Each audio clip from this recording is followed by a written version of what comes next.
And tonight we start with my angle. And I want to end on a hopeful note. You see, the truth is that this disease, coronavirus disease 2019, is not a joke. It is real. It has affected real people, and real people are currently self-isolating or admitted in hospital. It has killed real people and left real people without their breadwinners.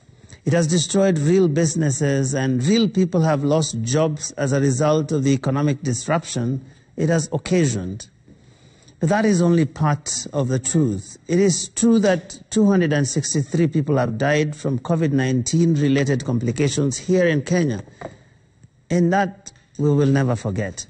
But it is also true that at least 7,135 people have recovered so far from the virus.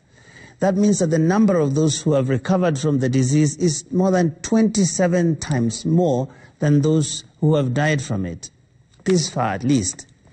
It is true that to date there is no cure for COVID-19, but it is also true that there are at least 197 trial vaccines at various stages of development around the world, with 3 of them having proceeded to the final stage of human trials, each of them presenting very promising results.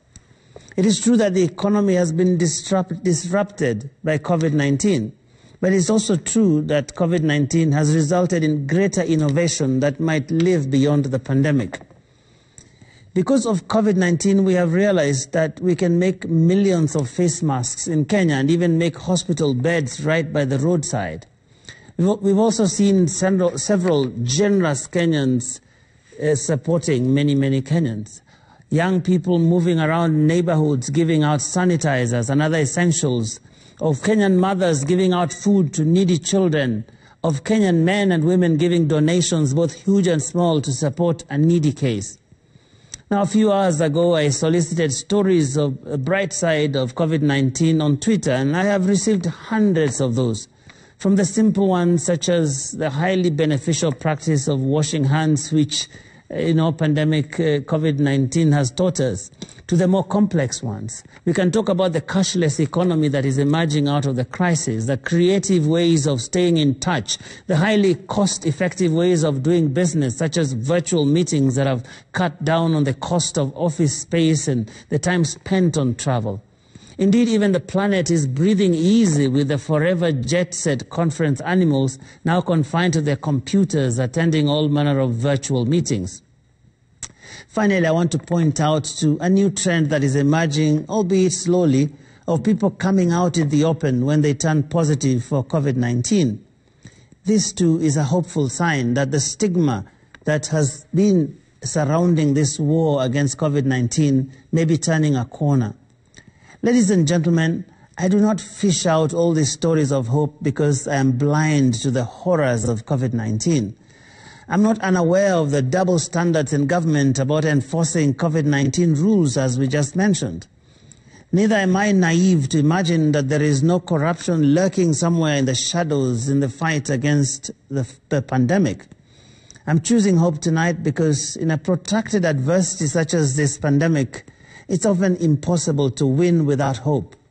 Those scientists working day and night to find a vaccine stand no chance of success without hope.